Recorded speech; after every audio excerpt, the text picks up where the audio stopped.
Bien. Bueno, les decía de que la columna tiene estos elementos que permiten movilidad y existe una unidad entre vértebra, el disco intervertebral, que está compuesto de anillos fibrosos y cuyo centro tiene una pulpa que nosotros conocemos como núcleo pulposo. Forma un arco donde protege a la médula y también tiene orificios que permiten la salida de las raíces para la inervación en los diferentes segmentos corporales. Eh, Evidentemente que dada la gran movilidad que tiene, la columna vertebral debe tener un sistema apropiado para que se estabilice y no ocurran lesiones frecuentemente en ella. Esto lo vamos a ver en la siguiente imagen. Aquí vemos cómo es un corte de la columna vertebral. Este es un corte transversal de la columna vertebral. Y esta es la parte constitutiva de todo lo que es la columna. Entonces, Dennis hizo un estudio ya asumido de que la estabilidad de la columna se debe a los ligamentos y ha diferenciado la misma columna en tres segmentos. La columna anterior, que está marcada acá como 1, la columna media, que es la número 2, y la columna posterior, que es la número 3. Hemos dicho que parte constitutiva de la estabilidad de la columna es debido a los ligamentos. Por delante, asumimos de que las espinas es la parte posterior de la columna, los cuerpos vertebrales están hacia adelante en la parte anterior. Adelante tenemos el ligamento longitudinal anterior, que provee una rigidez a este nivel. Posteriormente tenemos al anillo fibroso. Luego, terminando el cuerpo, tenemos al ligamento posterior, longitudinal posterior, que aquí está marcado con esta línea. Y tenemos posteriormente los ligamentos supraespinosos, que es el que está encima de las espinas. Ligamento interespinoso que está entre las espinas, y el ligamento amarillo, que aquí lo han dibujado justo del color amarillito, ¿no? Aquí vemos el ligamento amarillo, el ligamento interespinoso entre las espinas y el ligamento supraespinoso. Entonces, Dennis considera de que las lesiones son inestables cuando dos columnas están alteradas. Entonces, esto nos facilita el clasificar a las lesiones. Si yo veo de que tengo una lesión de solamente una columna, y aquí lo estamos diferenciando claramente, la columna anterior es el ligamento longitudinal anterior, la mitad del anillo fibroso y la mitad del cuerpo vertebral. Si yo veo que solamente está afectado esta columna, entonces la estabilidad todavía se mantiene, pero si al mismo tiempo se afecta la columna media, en este caso, esto se considera una lesión inestable. Como en el esquema, donde se ve que esta componente, esta unidad de la columna vertebral, la parte ósea está comprometida en la columna anterior junto con su disco, y también la parte posterior del cuerpo vertebral. Existe daño de dos columnas, lo cual nos daría una lesión inestable. Esto va a ser importante para el desarrollo de la clase, para identificar las lesiones que son estables e inestables. La columna, como se ha dicho, nos provee la sujeción de las extremidades superiores, del tronco y de la cabeza. Nos permite hacer estos movimientos tan gráciles de esta gimnasta, pero puede también ser sujeto de traumatismos, como en este caso, y a esto nos vamos a dedicar en la clase. Bien, hablando sobre las lesiones de columna cervical, estas son más frecuentes por accidente de tránsito, por zambullidas en piscina, como se ve en el esquema, o por heridas de arma de fuego, como este proyectil que ha impactado en la columna vertebral. El mecanismo de lesión son de 5 formas, de las lesiones por aceleración, desaceleración, las lesiones por extensión, las lesiones por flexión, estamos hablando de flexión de la columna cervical, las lesiones por lateroflexión y las lesiones combinadas. Dicho de esta manera, es un poco difícil de entender, pero veamos algunos videos. A ver, esta es una lesión llamada de aceleración, desaceleración. O sea, el sujeto está yendo en un vehículo que choca contra algo y continúa en la dirección del movimiento que estaba yendo y como tiene el cinturón, el cuello es proyectado hacia adelante. También se llama lesiones por latigazo, ¿no? Vean cómo el cuello hace a manera del látigo la proyección hacia la cabeza, hacia adelante. Las lesiones por extensión es lo contrario, o sea, la cabeza se va para atrás. No hemos visto claramente cómo ha ocurrido en este arquero, pero lo vemos que se agarra con la mano la cabeza, manteniéndola. Ahí vemos en la repetición cómo el cuello es tirado hacia atrás, ¿no? Es impulsado hacia atrás por la rodilla de su mismo jugador, ¿no? Ahí su mismo jugador golpea con su rodilla la cabeza y le impulsa hacia atrás. Este es un paciente, este es un arquero que sufrió este tipo de accidente y que falleció minutos después cuando era conducido a la emergencia. Fue una lesión muy seria. Las lesiones por flexión, que ya le hemos visto de esta gimnasta, por si alguien no lo vio, vemos cómo ella cae como si estuviera yéndose a la piscina sin agua, ¿no? Pero en este caso fue el lugar donde aterriza la gimnasta, ¿no? En el pasado estas estructuras eran rígidas, ahora vemos a las gimnastas saltando sobre estructuras que son más flexibles y que permiten un poco el que se libere un poco de energía. Esta es una lesión por flexión. Esta es una lesión por lateroflexión, ¿no? Aquí se inclinó. Bueno, ahora está de moda el bar. Ahí está. El bar nos repite la imagen y vemos claramente cómo el cuello se va hacia la forma lateral, ¿no? Es una lesión muy seria esta. Bueno, el arquero se recuperó a pesar de la lesión tan grave que tuvo y pudo inclusive seguir jugando, ¿no? Y estas son lesiones por movimientos combinados donde puede haber rotación, extensión, hiperextensión, flexión. A pesar de que estamos poniendo la cámara sumamente lenta, se ve aparatosa la lesión. Bien, el diagnóstico se hace por la clínica. Existe un dolor cervical tras el traumatismo que puede ser leve. Si es leve este dolor que es sumamente intenso, se presenta las primeras 24 horas y va a ceder al 10º día. Si el traumatismo ha sido muy severo, el dolor es muy intenso y puede permanecer hasta 3 días con una gran intensidad y puede desaparecer después de varias semanas. Este dolor puede tener una irradiación hacia la parte posterior del cráneo, o sea, hacia el occipucio, y el dolor aumenta con los movimientos. Puede ser unilateral, generalmente, pero se irradia hacia los hombros y a los brazos. A veces se acompaña también la lesión de columna cervical con una sensación de vértigo y tinnitus, que es este ruido incómodo que ocurre en el oído. La sensación vertiginosa no es mareo, por si acaso es vértigo. En el mareo tú sientes que las cosas se mueven. En el vértigo sientes que tú giras alrededor de las cosas. Esta es una sensación mucho más desesperante. Tú el mareo cierra los ojos y se te va, el vértigo cierra los ojos y sientes la misma sensación. El vértigo en sí es más desesperante que cualquier mareo.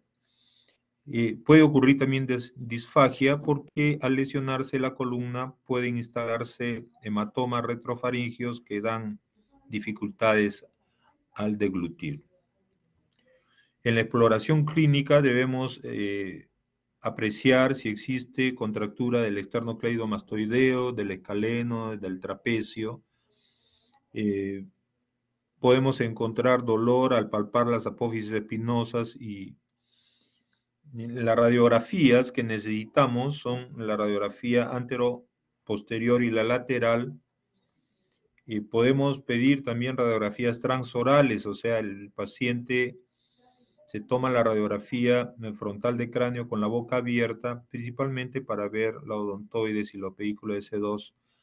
Aunque estas imágenes de radiografías transorales ya se están dejando de usar, creo que aún todavía se usan, pero la tomografía, que cada vez se está haciendo de más uso en los hospitales, dado de que el precio ha disminuido, entonces se hace más frecuentemente su uso.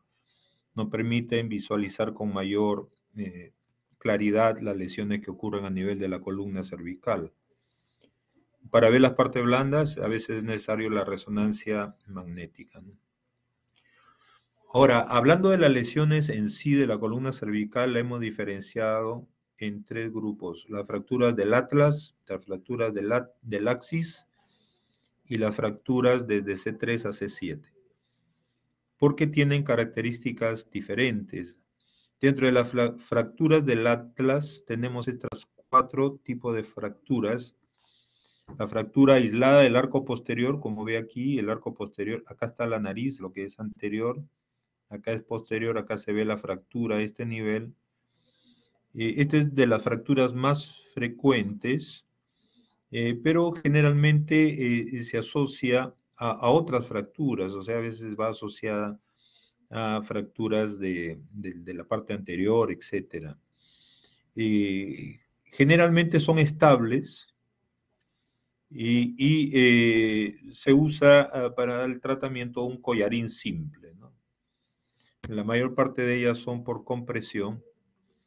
La fractura aislada del arco anterior es poco frecuente, pudiera acompañar a la anterior, y se requiere para ello una mayor inmovilización y no se usa este collarín simple, sino ya se usa un yeso Minerva o un halo yeso o algún aparato que sujete. Anteriormente se ponía el yeso Minerva, pero ahora ya se usan algunos aparatos ortopédicos o la cirugía, ¿no? En este caso, como es una fractura que puede pegar con métodos no tan cruentos como los procedimientos quirúrgicos, se puede usar alguno de los aparatos que vamos a ver después. La fractura transglenoidea, o sea, la que pasa por las superficies articulares. Acuérdense que esto, el axis se articula hacia arriba o hacia más proximal, pudiéramos decir de esa manera, con el cráneo, y hacia abajo tiene una superficie que se articula con la segunda vértebra cervical.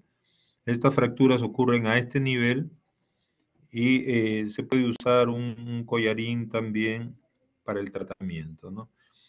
La fractura de Jefferson, donde estalla el arco anterior y el arco posterior, o sea, la sumatoria de estas dos, generalmente son estables, salvo que el ligamento transverso esté comprometido. En esta imagen de aquí se nota una tenue imagen blanquecina que viene a corresponder al ligamento transverso. Entonces, la médula está pasando por acá. Esta punta de aquí es la odontoides, que pertenece a la vértebra inferior, o sea, a la C2. Y nosotros podemos hacer un giro importante del cuello gracias a este pivote que hace la odontoides, porque giramos alrededor, que tiene como límite en la parte anterior al arco anterior y en la parte posterior al ligamento transverso. Cuando este se rompe, lógicamente que la cabeza queda con mayor inestabilidad y la médula puede ser aplastada por esta situación. Entonces, si hay lesión del ligamento transverso, esta es una situación severa y esto se considera cirugía, ¿no? Las fracturas del laxi la hemos diferenciado a su vez en fractura del odontoides, que es este pedículo, esta punta de la cual hacemos uso cuando giramos el, el, el cuello, la cabeza giramos hacia uno y otros lados. Este pivote nos ayuda y hemos explicado que gracias también al arco anterior de la primera vértebra y a su ligamento transverso.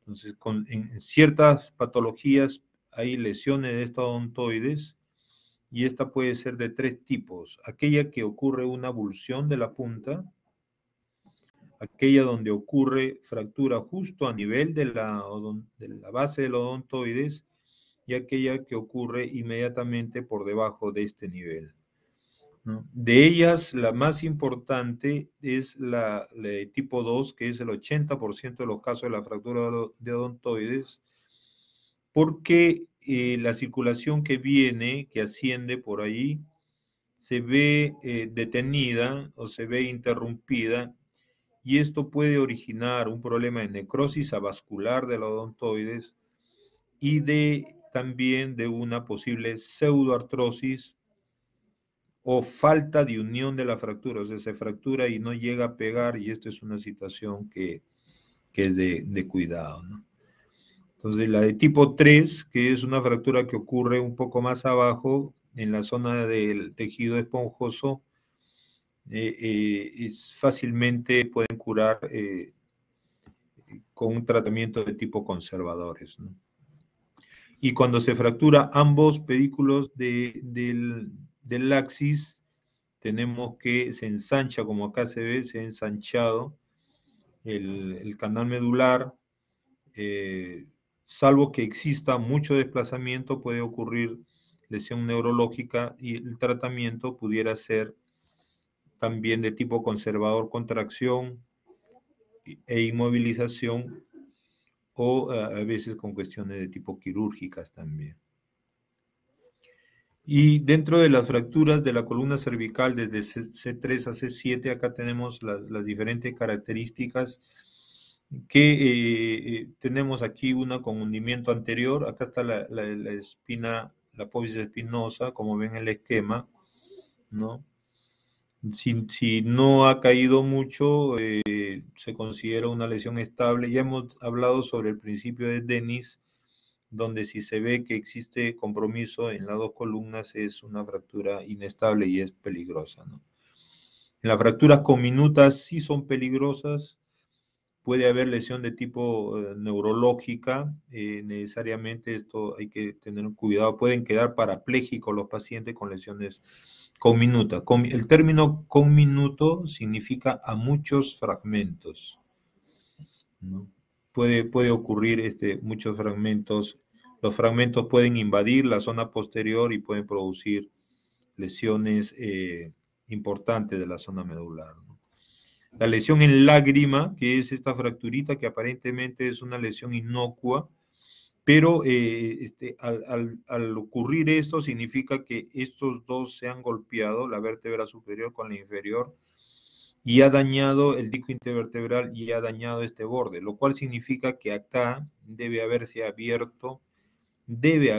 abierto mucho. Entonces, eso significa que posiblemente haya ruptura del ligamento sobre las espinas y el ligamento interespinoso para que esto pueda llegar a golpear con el que está abajo, ¿no? Eso lo vamos a ver en un esquema.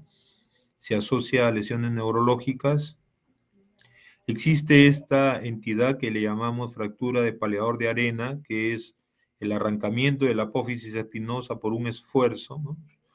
Es un paleador de arena, un señor que está con su pala y está tirando la arena y con el esfuerzo de levantar la pala rompe la espina. Esto es una lesión que fastidia, pero que es inocua en cuanto a las cuestiones neurológicas, ¿no?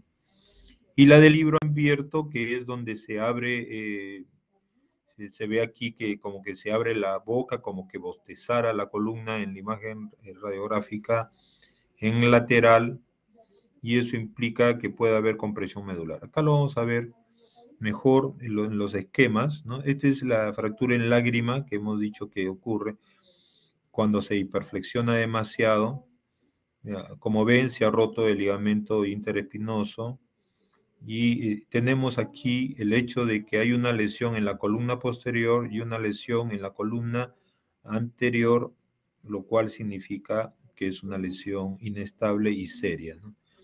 Acá vemos un bloqueo facetario, que es un grado máximo de la apertura del libro abierto, ¿no? Se ha desplazado y la médula tiene que hacer este vaivén aquí para que esta curvatura tan severa y puede haber lesión, no solo por la vértebra, sino por el disco también. Y la fractura comminuta, como se ve aquí en la tomografía, aquí estamos viendo el canal medular y vemos que un fragmento invade la médula, invade la zona del canal medular comprimiendo la médula, ¿no? Son lesiones que pueden causar paraplegias o lesiones de tipo neurológicas, ¿no? El tratamiento va a ser evitar o minimizar la lesión neurológica, como se ve aquí, fundamental. Es fundamental hacer la inmovilización precoz y adecuada. Acá vemos los collarines. Esto es bueno. Nosotros, yo siempre lo digo en las clases, tenemos por suerte unos bomberos bien entrenados. Ya a ustedes les falta poco para ser internos y cuando hagan sus guardias, porque asumo de que cuando ustedes empiecen a ser internados ya ha pasado la cuestión de la pandemia. Quizás se mantengan los casos, pero ya más distanciados, pero van a poder asistir al internado real, ¿no? Y van a ver que los bomberos siempre nos traen a los enfermos con su tablilla de transporte y con su collarín instalado, ¿no? Y eso es bueno. A veces pecan en exceso, pero es aplaudible. Pecar por exceso no tiene ningún tipo de problema. El pecar por defecto, eso sí, no debe ocurrir, ¿no? Que se me pase una cosa, que no le ponga el collarín porque creo que no tiene nada y al final lo tuvo y se causó daño, ¿no? El pecar por exceso no es problema. Bien, el pronóstico y los resultados van a depender de la asistencia desde el inicio del accidente, si se ha hecho una inmovilización precoz y el transporte rápido y seguro, y cuando ya está en el hospital, el especialista debe reconocer la lesión de inmediato.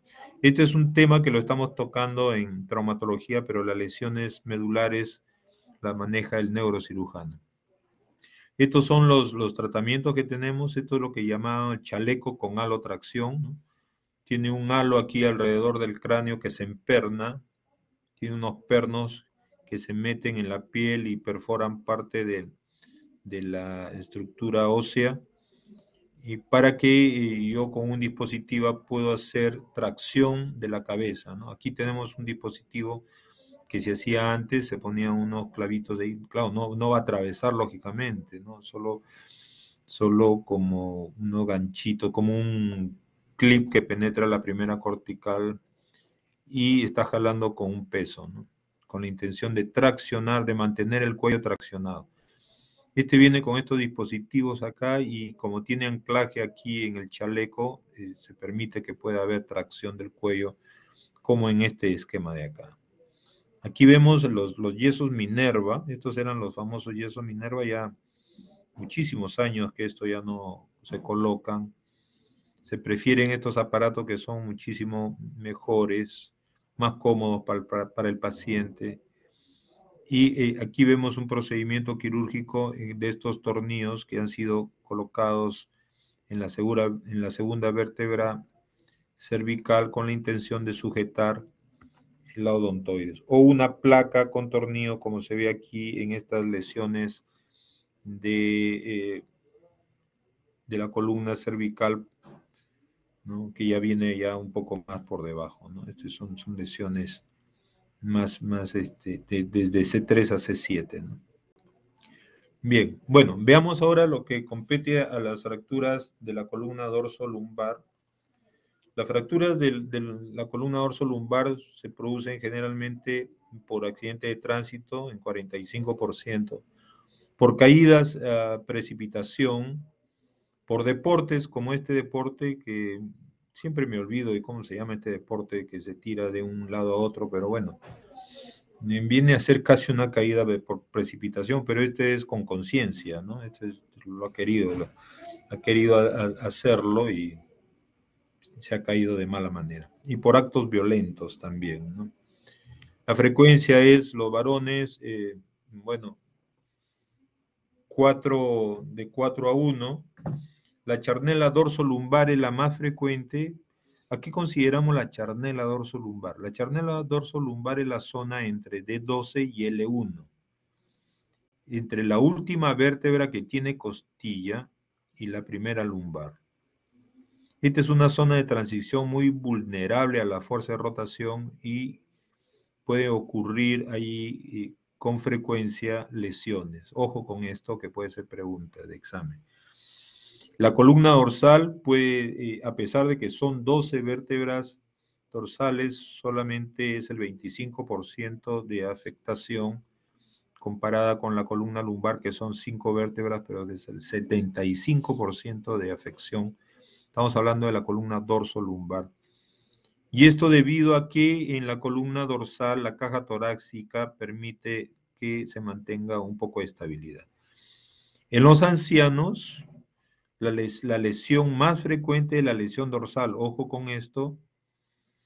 Y eso es debido a la osteoporosis. La osteoporosis hace que los huesos se pongan más poróticos. Nos encorvamos cuando llegamos ya a ciertos años y somos probablemente tenemos más probabilidad de que nos pueda ocurrir una fractura por caída simple, una sola sentada. La persona se sienta, a veces no se da cuenta que no está el asiento, cae sentado y solo esta simple acción puede causarle una fractura al anciano, sea en la pelvis, o sea en la columna, o sea en la cadera, por el hecho de presentar osteoporosis.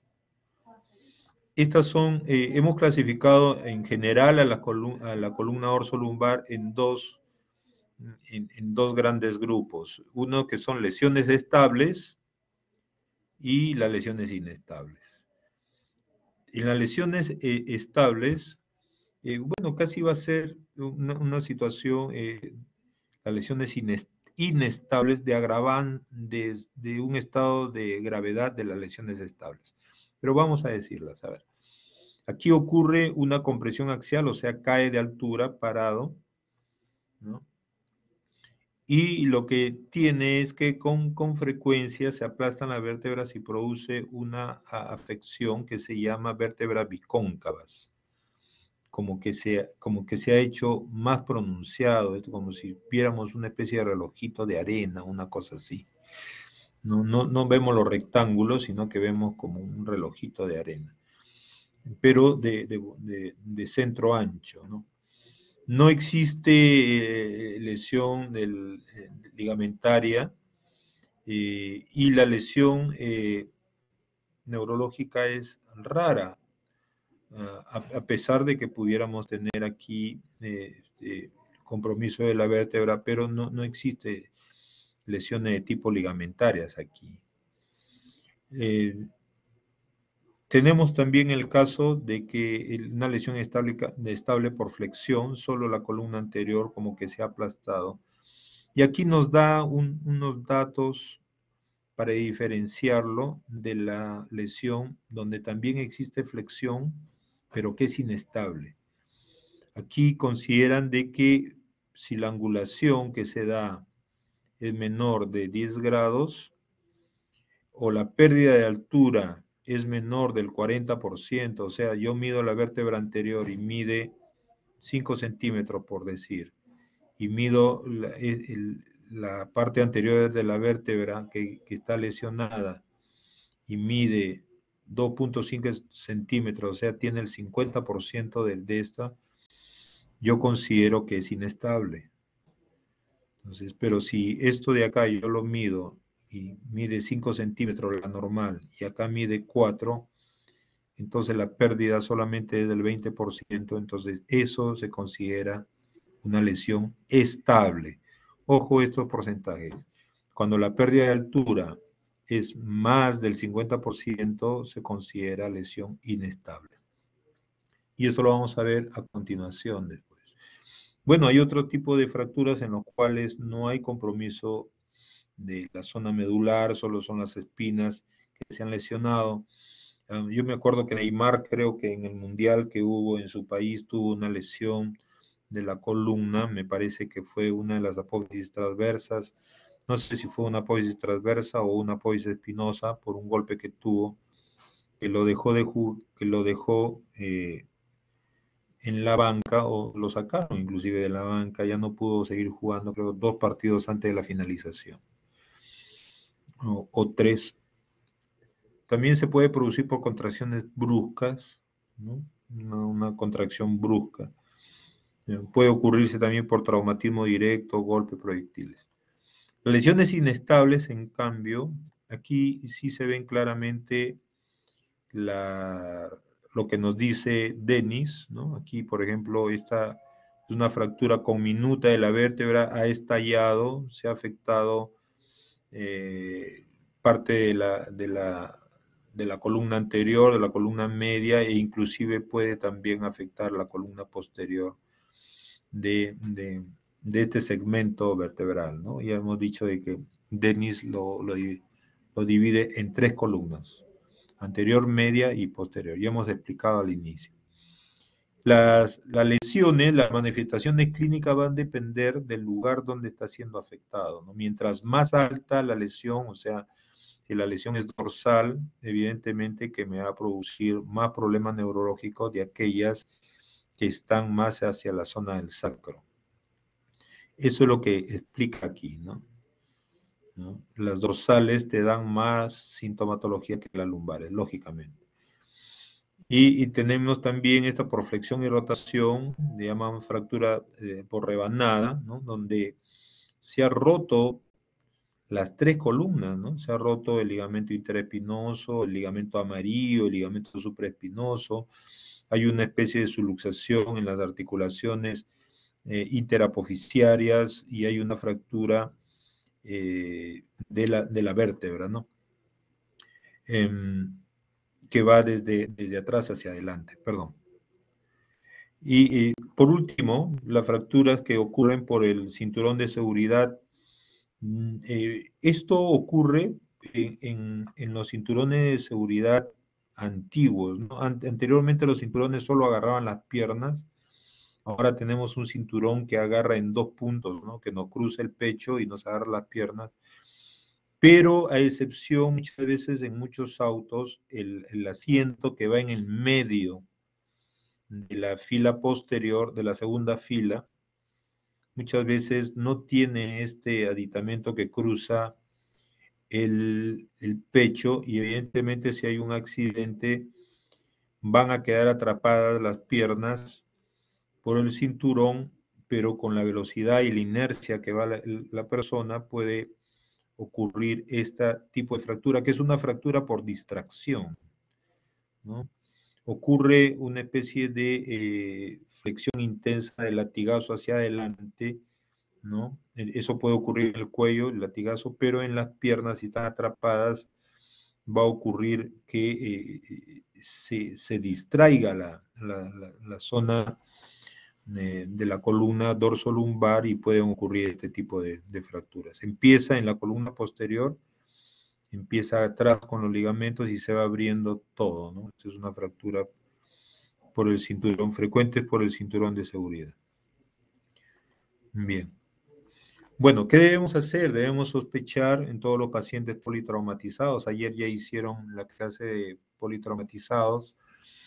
Hay que hacer una anamnesis minuciosa. Hay que tener mucho cuidado con la evacuación de los pacientes. Como ven aquí, aquí vemos los bomberos. Aquí tenemos un modelo, indudablemente, que se está que lo están acomodando para llevarlo, pero inicialmente hicieron la fijación del cuello y ahora lo van a transportar en la camilla.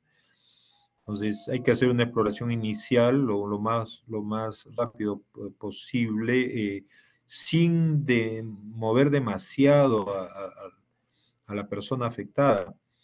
Esto se ha visto con mayor detenimiento en los que se lesionan en el fútbol americano, que tú ves cómo entran, no lo mueven de inmediato, no se desesperan, no hay que desesperarse, preguntarle al paciente si puede movilizar, si se le adormecen las piernas, si puede mover el tobillo, el pie, etcétera, para no agravar la lesión al movilizarlo, no hay que desesperarse, ¿no? Actualmente, la última vez que he estado viendo la actuación de los médicos en el Perú, ya estoy viendo de que tienen mucho cuidado cuando un sujeto cae, por ejemplo, van a, van a cabecear, porque estas son lesiones que ocurren principalmente cuando cabecean, van a cabecear, les hacen un banquito y caen aparatosamente y entran los médicos ya con mucho cuidado a evaluarlos. Lógicamente que seguimos mejorando en nuestras actividades médicas, ¿no? Bien. Bueno, estas son las imágenes que necesitamos para el estudio, las radiografías, tan semejante como, como cuando estudiamos la columna cervical. Sin embargo, al igual que en ella, que en la columna cervical, las tomografías cada vez son mucho más útiles, nos permiten visualizar lesiones que aparentemente no son tan complejas con la imagen radiográfica, pero que en las imágenes de tomografía las evaluamos. Las imágenes de resonancia magnética también nos ayudan, nos permiten ver las partes blandas, ¿no? Esta es una imagen de tomografía donde vemos que hay una fractura conminuta que invade el canal medular, lo cual puede decirnos que hay una lesión medular, y la resonancia nos permiten ver partes blandas, nos permiten ver el disco, qué pasó con el disco intervertebral. Aquí vemos que existen unas herniaciones pequeñas del disco. Este es el canal medular, esta es la médula, está de blanquito y plomo. Y vemos esta cosa negrita que es el disco que se proyecta. Algunas veces estalla el disco, o podemos ver la integridad de los ligamentos anteriores o posteriores, ¿no? Bien. Nuevamente, para recordar las características que hay, esta es una lesión. Aquí estoy midiendo cuánto tiene medida esta vértebra que precede a la vértebra lesionada, y me estoy dando cuenta de que la medida es mucho menos que el 50%, lo cual me constituye que esta es una lesión inestable dentro de las lesiones de la columna, ¿no? Por otro lado, veo que está comprometida la columna anterior y también la zona posterior, eh, y puedo hacerle caso a Denis, que me dice que hay una lesión inestable, ¿no?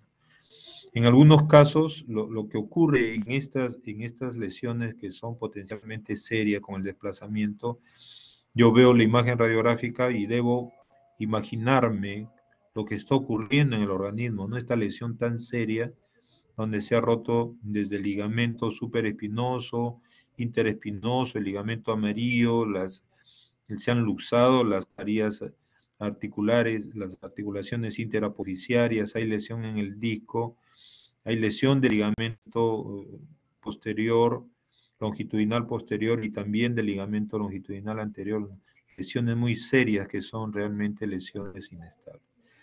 Ahora, cuando el desplazamiento, hay una subluxación mucho mayor, pues, y aquí vemos el angulamiento, nos provee situaciones de gravedad y que de posibles lesiones de tipo neurológicas, ¿no? Aquí este esquema nos indica que aquí hay 11 grados, o sea que lo más probable es que exista una lesión neurológica, y acá nos da un dato más de que si yo logro en la radiografía comunes ver que el desplazamiento es de más de 3.5 milímetros, puedo asumir de que esta lesión potencialmente tiene lesión neurológica. Bien. En el tratamiento lo que tenemos que hacer es movilización en bloque, ya lo hemos hablado, reposo en cama dura. Cuando se hace tratamiento sin cirugía, debemos producir analgesia y relajantes musculares para que disminuya el dolor. Se puede colocar ortesis tóraco-lumbares, que vamos a verlas ahorita, sean semirrígidas o un yeso de corsé de triple apoyo que ya casi no se usa, y en las fracturas osteoporóticas que son estables, estamos hablando de todas las lesiones estables, pueden hacerse vertebroplastías, que es la colocación de cemento dentro de la vértebra para que recupere su tamaño normal. Ya se están haciendo en algunos de los hospitales. El primero que empezó a hacer aquí en el Perú me parece que fue el Instituto Brasini. Se necesita un aparataje especial porque necesita intensificador de imágenes y otras aditamentos especiales. Bueno, esta cama que produce hiper extensión de la columna para lesiones en flexión, igual la cama balcánica. Esta es la colocación del yeso, cómo se colocaba antes el yeso. Es la maniobra de Thomas para la colocación del yeso.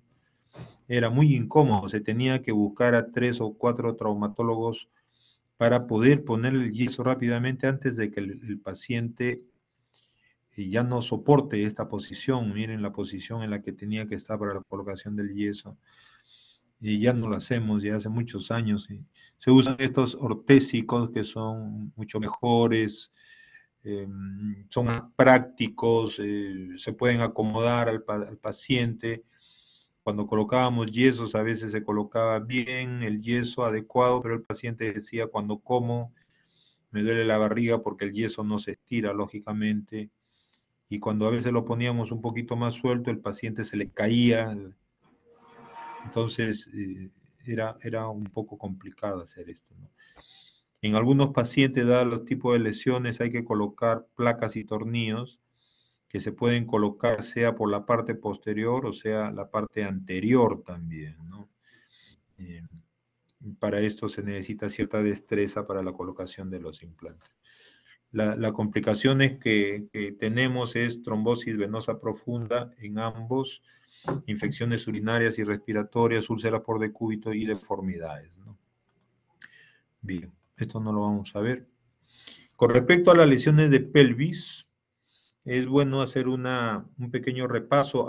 El doctor Barriales habló ayer sobre la posición de las radiografías de entrada y salida, la llamada inlet y la otra es que se llama outlet. Ahora vamos a explicarle qué significa eso rápidamente. Esto es lo que se necesita para hacer el estudio de la fractura de pelvis y la fractura de acetábulo. En las proyecciones pélvicas, la AP, que es la común, la cefálica de 40 grados, la caudal de 40 grados, la cefálica se llama inlet o de entrada y la otra es de salida. Las proyecciones oblicuas, que es la alar y la obturatriz para ver el acetábulo, la tomografía y la resonancia que han venido a suplir a estas imágenes, pero que tenemos que revisarla de todas maneras. Esta es la radiografía antero-posterior. ¿Qué es lo que me traduce una radiografía antero-posterior? Esta es una imagen, me parece bastante adecuada. ¿Qué es lo que yo veo en la radiografía antero? Como la que vemos aquí, ¿no? Veo las tonalidades son diferentes y esas diferencias en las tonalidades me indican el borde posterior del acetábulo, el borde anterior del acetábulo, el borde de la cabeza femoral que entra en el acetábulo. Miren, este esquema que está aquí, se nota ver el borde anterior del acetábulo y cómo la cabeza pasa internándose hacia el fondo acetabular. Y el borde posterior también lo tenemos acá, lo que podemos ver en las imágenes radiográficas, ¿no? Lo podemos ver. Tenemos que acostumbrarnos, lo que hacemos la especialidad, para poder saber en qué momento no está bien la cosa.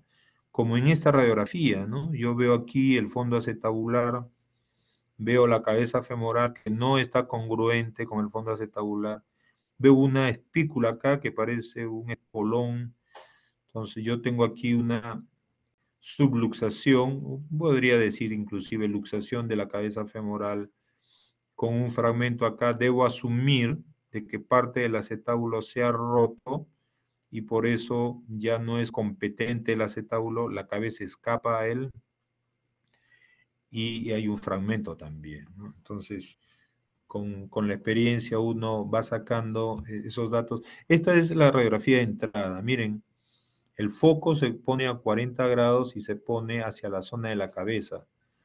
Y viene y entra en la pelvis, por eso se llama inlet. Me permite ver esta imagen. Esta imagen veo todo el anillo pélvico.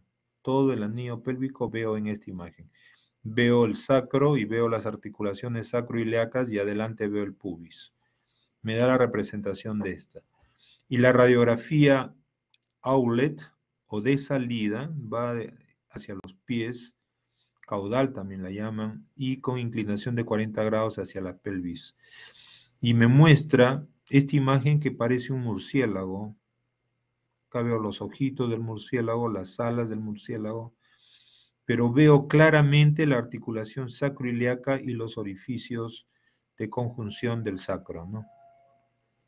Entonces, teniendo en el pasado, cuando no se tenía la tomografía, teníamos que hacer uso de estas imágenes para tener una idea de qué era lo que estaba ocurriendo en la pelvis cuando se fracturaban, ¿no? Y estas son la radiografía alar. Estas han sido preguntas en los años anteriores, ojo con esto. ¿Por qué se llama alar? Porque yo veo el ala ilíaco completamente, ¿ven? Acá se ve todo el ilíaco completo y esta se llama obturatriz porque veo el agujero obturador bien redondito, ¿no? Y el ala ilíaco lo veo flaco, aquí flaco, delgado. Aquí veo todo el ala ilíaca y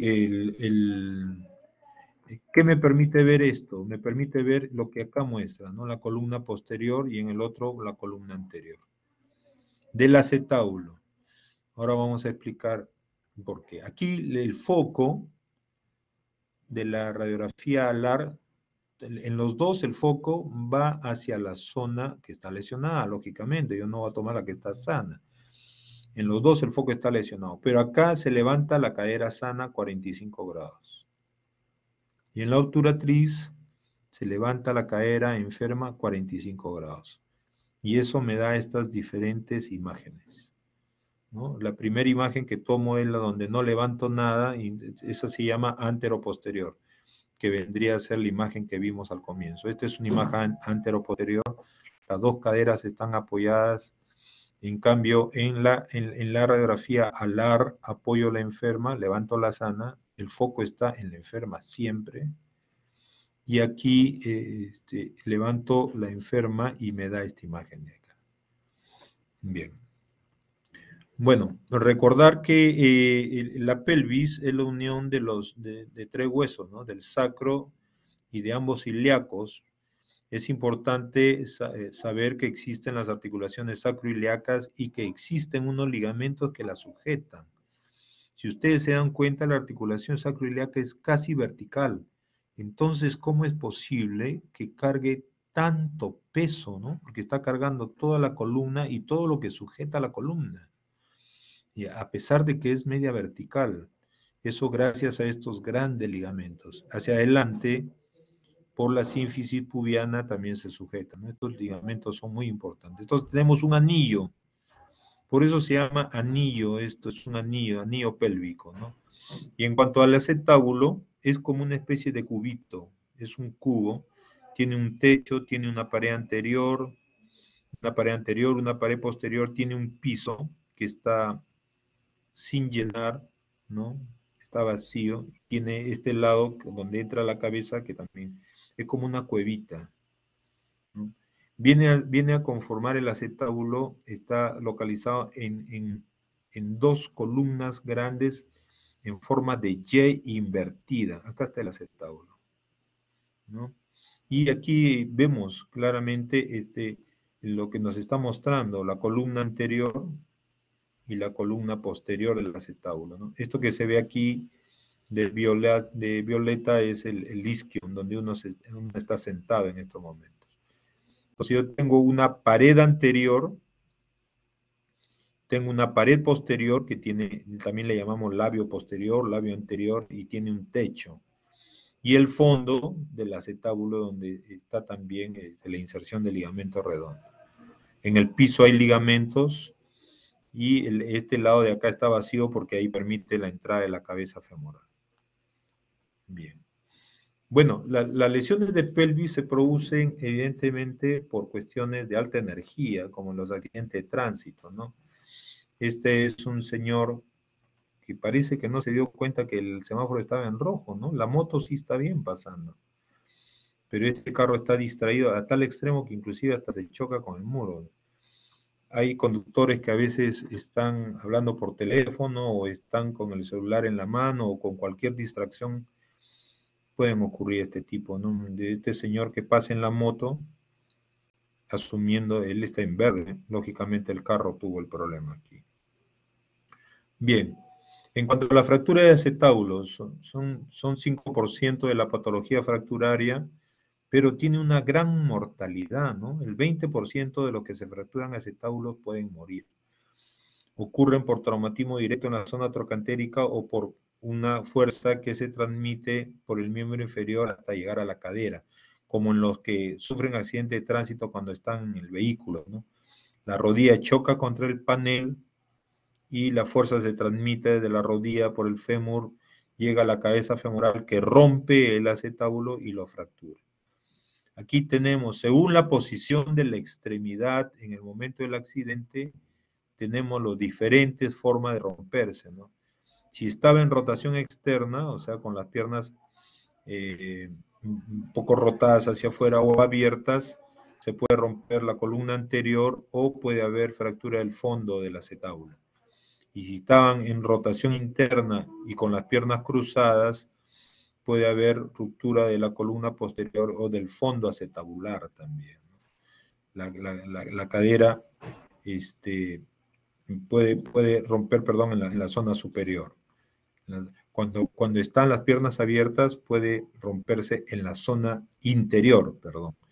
Se rompe en el centro del acetábulo, porque la fuerza se transmite de la CAE y rompe el fondo acetabular.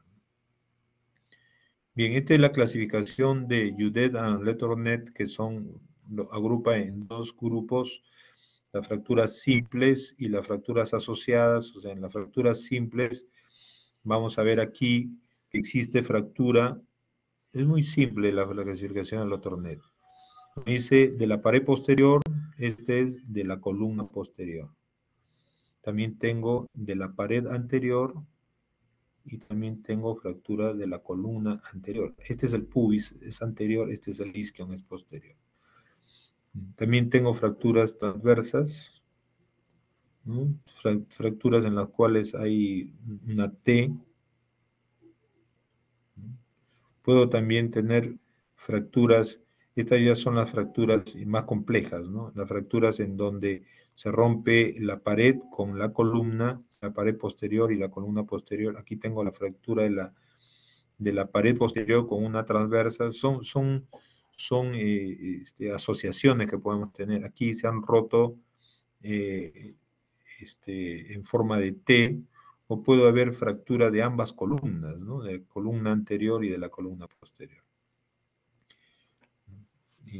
Y esta es una fractura compleja, ¿no?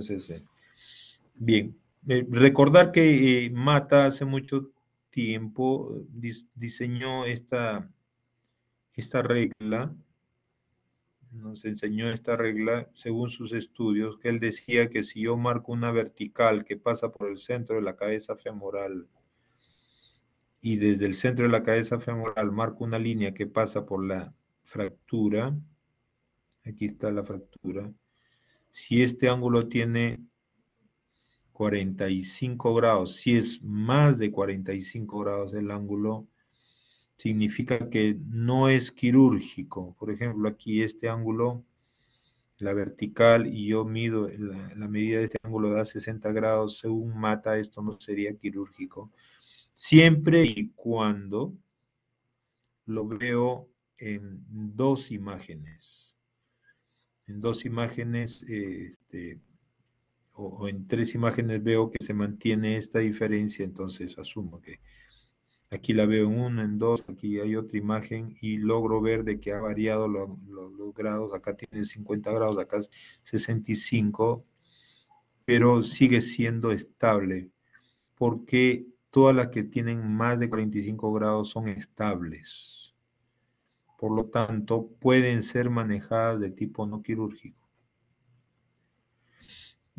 Pero las que no se cumple con ese requisito, entonces sí necesariamente son quirúrgicas. Y eso se debe, regresando al si yo tengo un cierre del ángulo, está comprometiendo la zona donde la cabeza femoral apoya, ¿no? Y para que no se produzca tan rápido una artrosis, necesito de que el acetábulo esté congruente en la zona donde apoya. Bien, estas son las características para tratamiento de tipo no quirúrgico y tratamiento quirúrgico. Si hay un desplazamiento de 2 milímetros, no quirúrgico. Si hay desplazamiento mayor, sí. Si la fractura no afecta a la zona de carga, lo que he marcado hace un instante, también puede no ser cirugía. Si la fractura está ocurriendo en la columna anterior, pero es baja. Si la pared anterior, la lesión de la pared posterior es menor de 20% también. Si el ángulo de mata es mayor de 45 grados en las 3 proyecciones. Si hay baja demanda mecánica, o sea, en pacientes ancianos, o hay una osteoporosis severa. Y el tratamiento consiste en reposo en cama, hacer una profilaxis tromboembólica, porque en cama los pacientes hacen trombos en las venas y eso puede hacer embolia pulmonar, que algo lo dijo el doctor Parriales el día del viernes. Ejercicios activos y carga parcial con muletas después de 4 semanas.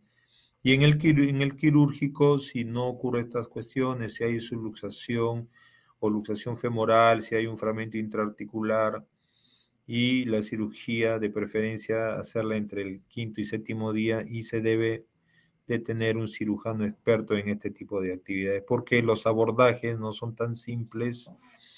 Acuérdense que la zona del acetábulo está bien profundo, que hay que separar muchas estructuras y pueden lesionarse a veces estructuras importantes. Estos abordajes, que no lo vamos a discutir, y la complicación del acetábulo sí, hay una artrosis postraumática o artritis postraumática. La lesión de las arterias del cuello femoral puede producir necrosis avascular, eso va a tener que manejarse con prótesis, o que ocurra una osificación del glúteo, como en este caso una osificación heterotrófica, que va a impedir que se mueva posteriormente la articulación. Y en cuanto a las articulaciones de pelvis, estas ocurren también de 3 a 5% de todas las fracturas, pero la mortalidad es importante, ¿no? La mortalidad en las fracturas de pelvis, si es una fractura cerrada, puede ser del 8 al 15%. Si es una fractura abierta, puede ser del 30 al 50% inclusive, ¿no? Vamos a ver. Como ven acá, miren, este señor cruzó la pista intempestivamente. Es un vehículo que estaba yendo a un vehículo que está más lento y bueno, quiso aprovechar que acá está libre para poderlo cortar y justo este señor se cruza sin ver. Parece ser un accidente trivial, pero incluso rompe hasta el parabrisas, ¿no? Y acá vemos lo que ocurre en los ancianos, ¿no? Que se ponen a reverdecer sus actividades. Esta señora estaba bailando y se le escapa y va a caer justo de costado, ¿no? Algunas travesuras y que pueden producir este tipo de fracturas, ¿no? En los ancianos son por cuestiones simples, ¿no? En los jóvenes por accidente de tránsito, por atropellos, etcétera. Estos son los mecanismos de acción, ¿no? Aquí vemos el atropello por una compresión anteroposterior, lo golpea y lo puede comprimir. Alguna vez se ha visto personas atrapadas entre una pared y un vehículo, ¿no? Que han sido aplastadas y le puede producir esta lesión de pelvis, ¿no? Puede haber un impacto con motocicleta, un aplastamiento o caída de altura, una compresión lateral como este atropello donde golpea la pelvis y la fractura. Si es en gran velocidad, pues le va a producir mucho daño. O caída a horcajadas, que te cae, pero cae sobre esta baranda como si lo estuviera cabalgando. He visto que algunos de los que manejan el skate se caen de esta manera, ¿no? Los skaters algunas veces se caen sobre las barandas y eso le puede producir fractura de este tipo, ¿no? Bien. Esto sí es importante que lo conozcan, quizás los subtipos no, pero sí la forma general. Las fracturas, según la clasificación de Tile, son de tres grandes grupos. El grupo A mí lo que me interesa es que sepan solo el grupo, porque lo dice claramente, para poder diferenciar. El tipo A no tiene compromiso del anillo pélvico, de la estabilidad. Puede haber una abulsión acá, la espina ilíaca anterosuperior se abulsionó por contractura intensa del sartorio, qué sé yo. Aquí hubo una compresión lateral, pero no llegó a desplazar totalmente. O puede ser también que cayó el anciano sobre un lado de la pelvis y rompió una de las ramas. Y lo que estamos viendo aquí no es compromiso del anillo pélvico o fractura del sacro, que son estables. Pero en la de tipo B, la compresión que ha sufrido esto, como en el caso de la colisión de este tipo, ¿no? Que ha habido una compresión anteroposterior, ha hecho que se rompa y se abra la sínfisis y se rompan los ligamentos sacroiliacos anteriores, de tal manera que se abre como si fuera un libro, ¿no? Y a esto le llamamos libro abierto, ¿no? Aquí la compresión ha hecho que esto monte, pero también ha dañado la, la, eh, este, la zona de los ligamentos sacroiliacos también, ¿no? Estas se llaman fracturas estable vertical, o sea, puede todavía soportar la verticalidad, pero es inestable rotacional. Se abre como un libro abierto. Es inestable rotacional, pero estable vertical. Pero en cambio la de tipo C tienen ambas inestabilidades, son inestables verticales. Imaginen que este sujeto se para, entonces no hay un tope porque todos los ligamentos sacroiliacos se han roto y la cadera se va hacia proximal, lógicamente, con todo. Entonces, esta es una lesión mucho más seria. Son inestables verticales y también son inestables rotacionales, también llamado inestabilidad horizontal también. Entonces, estas son lesiones mucho más serias, ¿no? Pero lo que me interesa es que ustedes sepan, grupo A no es inestable, grupo B, estable vertical, inestable rotacional, y grupo C, inestable vertical y también rotacional. Eso es lo que quiero que aprendan. La clínica es semejante a la mayor parte de las patologías, claro que en pelvis, como ya lo dijo el doctor Barriales, es de cuidado porque puede llevar al exitus, o sea, a la muerte del paciente, y la sintomatología es muy, muy seria. Por eso se ha hablado el día viernes en emergencias, Bien, podemos encontrar dolor, hipersensibilidad, claro, dificultad para caminar. Esto indudablemente que en un politraumatizado no lo vemos, pues obviamente él está tirado, pues, pero en los ancianos que se caen, sí, tenemos a veces que les duele la pelvis y dice, doctor, no puedo caminar, y encontramos fracturas que no son tan serias, ¿no? Porque como hemos visto, existen fracturas de tipo A también. Bien, aquí tenemos algunos de los ejemplos, cómo se tratan, se ponen tornillos. Aquí tenemos una fractura de sacro para la de tipo A3, pero son de tipo A. Solo con reposo podemos encontrar que el paciente puede recuperarse después de 4 o 5 semanas. Se puede dar una caminata asistida a la tercera semana en los casos de este tipo de lesiones, ¿no? Aquí, este es el algoritmo para ver los politraumatizados. Yo no tengo que hablar sobre esta situación, sino que vemos que dentro del algoritmo, cuando vemos a un politraumatizado, lo que nos compete las fracturas es al final, pero que también estamos involucrados en la pérdida sanguínea, y muchas veces esto ocurre por la fractura de pelvis. Entonces acá dice estabilizar la pelvis mediante un arco anterior. Como ya lo había dicho el doctor Barriales, ¿no? Si hay una respuesta estable, no hay problema. Si hay una respuesta inestable, tenemos que hacer estabilizar la pelvis colocando este tipo de dispositivo, ¿no? Aquí vemos un marco de Gans, que es unos clavos que vienen, que se enroscan en la pelvis y que cierran la pelvis ya en fracturas en libro abierto, como este que vemos acá, ¿no? ¿Cuál es? El libro está abierto, ¿qué tenemos que hacer? Cerrarlo. Al cerrar se disminuye la continencia y se disminuye la posibilidad de un sangrado mayor, porque hay fracturas de pelvis que pueden sangrar 5 litros, 6 litros. Dice, doctor, pero ¿por qué 5 litros si solamente tenemos 4.5 y a veces 5? O sea, no es que a veces entran y están que sangran 1, 2, 3 litros y uno le pasa sangre y sigue bajando la hemoglobina y sigue bajando la hemoglobina por lesiones que hay en la pelvis que a veces no lo podemos controlar. Estas son las maniobras de tipo quirúrgicas para colocación de placa y tornillo. Se hace una incisión tipo la incisión que se hace para las cesáreas y se coloca esta placa con tornillo cerrando la pelvis con este aparato, ¿no? Con este que parece una especie de alicate, que son unas pinzas en tenaza, ¿no? Cuando hay fracturas, también se puede hacer lo mismo, colocándole unas placas más grandes, probablemente. También lo podemos hacer con este vendaje que también lo mostró el doctor Barriales, me parece, con este vendaje pélvico. Hoy día uno de mis alumnos ha mostrado también una imagen con un vendaje, viendo el repaso de la clase de politraumatizados, ¿no? Haciendo esta cosa tan simple podemos salvarle la vida, porque estamos disminuyendo la capacidad de la pelvis para el sangrado, ¿no?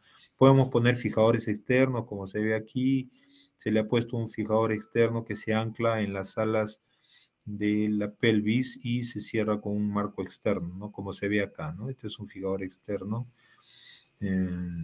anclando y acá se ven las placas y los tornillos.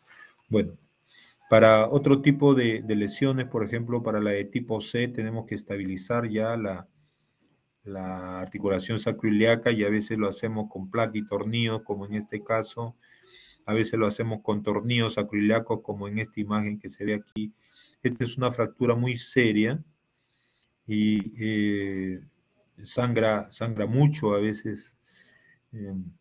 Tenemos que reducir la luxación, colocarle un tornillo, como se va a ver ahorita en el video, y posteriormente cerrar también el libro abierto que nos queda, ¿no? Porque al recuperar en la parte posterior, lo que estamos dejando todavía es que se mantiene el libro abierto. Aquí ya se ha cerrado, se empieza trabajando siempre, a veces por la parte anterior, a veces por la parte posterior. Aquí se ha empezado por la parte anterior colocándose una placa con tornillos, ¿no? Y la articulación sacroiliaca no se ha tratado. Aquí se ve en esta imagen, en este esquema, que se pasa un clavo, que es una guía que permite la colocación de otro tornillo, ¿no? Y se ponen dos tornillos a veces. Se llaman tornillos canulados. Dice, doctor, ¿y cómo es que el tornillo pasa? Es que el centro del tornillo es vacío, por eso es su nombre, tornillo canulado. Entonces el tornillo está canulado en el centro y yo al poner la guía, yo pongo el anillo, la guía que es mucho más delgada, ¿no? Que es un clavito, lo pongo y teniendo como base eso pongo el tornillo. Seguramente sus profesores le mostrarán en la práctica cómo se hace esto. Bien, estas son las complicaciones, hemorragia, ya hemos hablado mucho de esto, ya lo dijo también el doctor Barriales ayer, puede haber shock hipovolémico. Si hace shock hipovolémico, lastimosamente muchos de ellos llegan a la muerte, si el shock hipovolémico es muy temprano. Entonces hay que prevenir el shock mediante la reposición de volemia, por eso le decía, a veces uno pone sangre. A veces es posible hacer la arteriografía, antes no la podíamos hacer, lo único que nos quedaba era pasarle 10 unidades, 2 unidades, a ver si se formaba un coágulo y salvaba, pero Ahora es posible que por medio de una arteriografía lleguemos hacia la arteria y nos dirijamos exactamente a la zona donde está sangrando para clamparla, ¿no? Ponerle unas esponjas, etcétera. No todos los hospitales lo hacen, lógicamente. Se mantiene siempre la actitud de reponer la volemia. No es posible que, sabiendo de que hay una arteria que está rota, entremos a operar para pinzarla. Eso no es posible, es darle una patadita de ayuda para acercarlo más hacia la muerte, entonces eso no se hace. Las lesiones neurológicas, muchas veces hay lesión de la raíz del sacro, puede haber lesiones en la arteria, como ya hemos avisado, la trombosis por el hecho de que estos pacientes permanecen mucho tiempo en cama y por lo cual, pasado el episodio de hemorragia, el episodio agudo de la hemorragia, se debe instaurar un tratamiento de tromboprofilaxia una vez ocurrida. Pueden haber lesiones del tracto urinario, de la vejiga, en el varón, la uretra, lógicamente. El varón tiene una uretra más larga y en caídas sentado puede lesionarse la fractura de la pelvis puede lesionar la uretra. Entonces, si es que tenemos un paciente que ha venido por algún accidente y encontramos sangre saliendo por el meato urinario, esto significa que hay alguna lesión de la uretra y tendríamos que hacer un sondaje. Y hacemos una sola vez y si no lo podemos, llamar al urólogo para que haga su trabajo, porque si no haríamos más daño, ¿no? A veces la uretra está rota, queremos meter la sonda y no pasa, entonces no insistir. En las lesiones de vejiga, lógicamente pueden ocurrir porque la vejiga está inmediatamente por detrás de los fracturas, de la sínfisis pubiana, ¿no? Del pubis, perdón. Bien. Bueno, en el diagnóstico hacemos la radiología, la tomografía, el TEM. El TEM viene a ser una tomografía con reconstrucción, ¿no? Es una tomografía espiroidal multicorte, hace reconstrucciones. Se ven unas imágenes muy, muy bonitas. Podríamos hacer uso de arteriografía, cistografía, uretrografía. El tratamiento es esencialmente al inicio soporte vital porque estos son politraumatizados muchas veces, ¿no? Una vez que ya se ha puesto estable al paciente ya, y si hay fracturas hay que manejarlas, ¿no? Es un manejo multidisciplinario. Nuevamente repetimos, la mortalidad en los adultos es del 10%, en los niños 5%. Si es una fractura abierta, el 30% puede morir, y si hay hipotensión temprana, hasta el 50% de ellos. Bien. Bien, si tienen alguna pregunta para contestarla, y discúlpenme nuevamente por la demora al ingresar.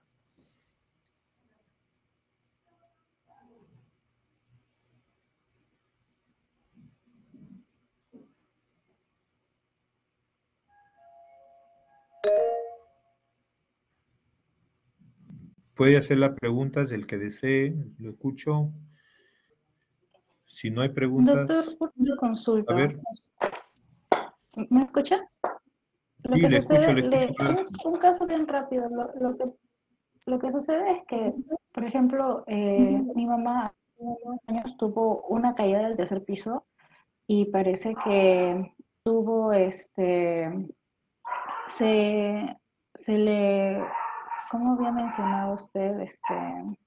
Debido a la altura, a ella se le Una compactaron diastasis del pubis. algunas vértebras.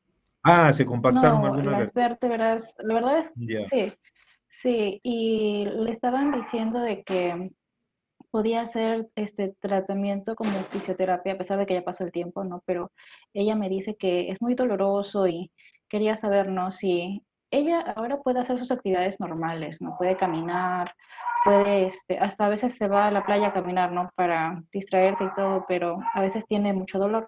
¿Pero usted cree que es necesario que haga terapia física? No, en este caso que me has comentado, si ha habido una lesión antigua, que le permite a tu madre caminar de vez en cuando sin ningún tipo de problema, entonces debemos asumir de que se trata de otra situación. Entonces, si yo tengo una fractura, las manifestaciones son evidentemente agudas, ¿no?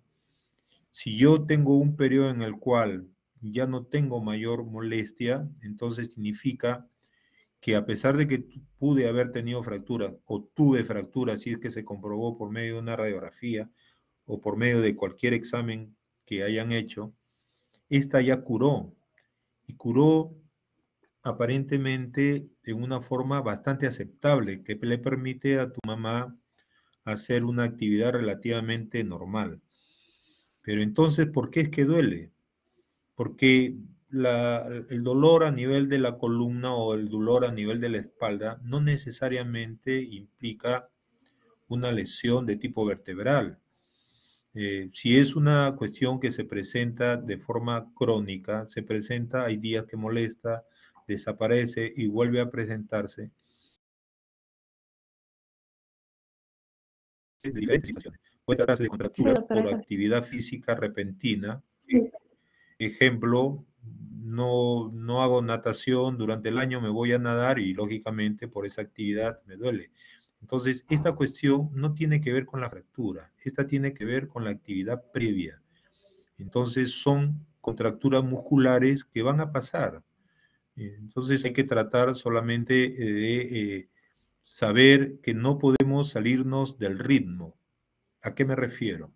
Si yo no voy a nadar durante varios meses, lo que tengo que hacer primero es una especie de aprestamiento, como una especie de entrenamiento previo para que no me ocurra esto, como que voy fortaleciendo mi musculatura para poder después hacer una actividad un poquito mayor.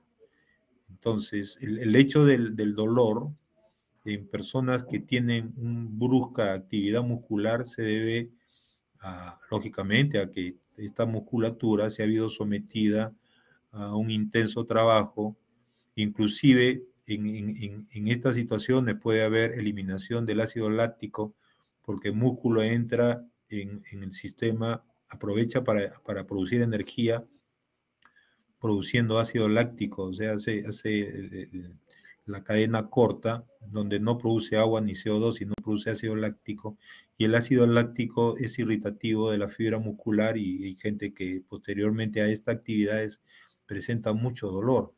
Pero si comenzamos a entrenar nuestra musculatura, entonces ya, ya no vamos a tener este problema, salvo que sea muy excesivo la actividad. Por otro lado, hay enfermedades de tipo reumática que pueden dar dolores, como, como esta, como la fibromialgia o los problemas miofibrosos que pueden aparecer y causar cierta molestia. No creo que se deba a la lesión que tuvo, no lo creo, pero en todo caso sería cuestión de evaluar y como es una cuestión que probablemente sea necesario ver los ligamentos, entonces quizás se termine haciendo una resonancia para ver de qué se trata, ¿no? Quizás más sea una cuestión de exceso en el deporte, ¿no? Es como la fiesta de fin de año, Gracias, ¿no? La fiesta doctora. de fin de año. No bailamos durante todo el año y en la fiesta de fin de año bailamos 5 o 6 horas seguidas en Año Nuevo y al día siguiente las piernas nos están doliendo mucho. Bueno, bien. Discúlpenme nuevamente la demora y estudien bastante. Hasta luego.